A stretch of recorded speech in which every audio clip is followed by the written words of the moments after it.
Have you ever said, I don't care in English, and suddenly the conversation felt really awkward? Yeah, that's because in English, I don't care can sound cold, dismissive, or even rude. But here's the deeper problem you're translating your thoughts directly instead of thinking in English like a native speaker. Native speakers don't usually think, I don't care. Instead, they think more specifically. This isn't my responsibility. I don't know enough about that.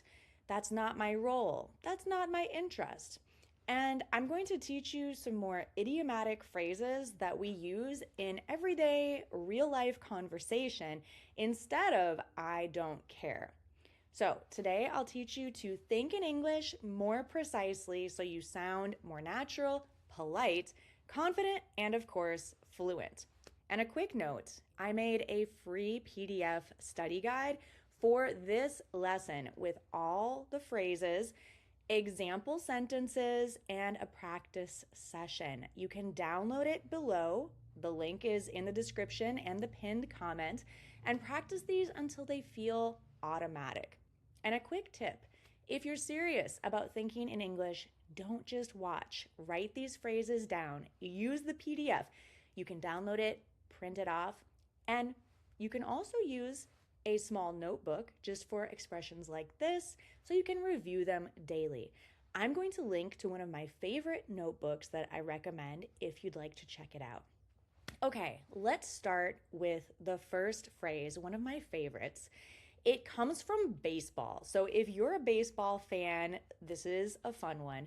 It's out of my league, like a baseball league. You know, we have an amateur and a professional league. So if we're talking about something that is a little too advanced for us, we would say it's out of my league. And we can say this jokingly, but it basically means that something is too advanced or beyond your knowledge or experience. And I thought of this phrase this morning while I was walking my dog with my neighbor and his dog. So we were out walking around, and he told me that his sister just became an attorney. She just passed the bar exam, which is a difficult test that makes you officially able to practice law. So he then said, I don't really know how all that works. It's out of my league. And I thought that's a great phrase to talk about with you. So he said, honestly, that's out of my league. I don't really understand how all that works. This is humble, natural, slightly informal. So whenever you feel like something is a bit beyond what you know, you can use this phrase. It's out of my league. And it can be used like kind of jokingly too.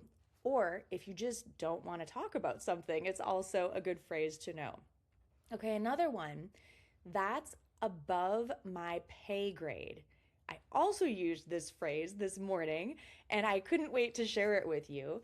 So I was talking to my neighbor and he told me that his boss wants him to start taking clients out to lunch, but he's not in sales or marketing. He's an engineer. So I said, that's kind of outside your job description. And he said, yeah, it's way above my pay grade, meaning it's not part of his expected work, so he doesn't really want to do it. It's not part of his job, and he's not a very social person. So he said, yeah, it's above my pay grade. It's a professional phrase, slightly playful and very natural. Another one that's used at work or in professional situations a lot is it's out of my wheelhouse. This is another idiom that comes from baseball. A wheelhouse is the zone where you can hit the best. So if something is out of your wheelhouse, it's not where you perform best. So out of my wheelhouse means it's not your area of expertise or something you're comfortable with. For example, technical SEO is kind of out of my wheelhouse. I focus more on content strategy. Another one, It's not my strong suit. And by the way, if you're just listening, stop. Repeat after me. After I say these phrases, you're going to learn so much faster. You're going to remember more if you repeat them after me. So if you haven't been repeating, be sure to go back and repeat these phrases along with me. It's also a good idea to write them down, as I mentioned before. So let's practice your pronunciation. Let's practice your speaking together. And let's say this one again. Ready? It's not my strong suit. So this means it's not something you're especially good at. For example, public speaking in large groups isn't my strong suit. I prefer smaller conversations. It's honest, humble, very natural. By the way, maybe you can see this microphone here. I wanted to tell you, I recently got the Shure MV7 Plus microphone, and I love it. It's really been helping me to create the Private Fluency podcast, which you can listen to if you go to gne.supercast.com. I'll also add that link in the description and the pinned comment. And I'm really excited because I'm going to add another microphone for guests to have conversational lessons. And I got this pod track. This is where I plug both microphones in and mix them. I guess this is a little mixer. I'm learning a lot, technologically speaking. This used to be out of my wheelhouse, but no more, no longer, because I'm learning. I'm educating myself about how to video podcast with 2 people or more. And if you're interested, I'll link to this as well if you're interested in creating content. Okay, I have more phrases for you. Are you ready? That's not really my area, meaning not your expertise. I work in marketing, so finance stuff isn't really my area. I'm not involved in that, meaning you're not part of the situation. For example, I'm not involved in that project, so I don't have the details.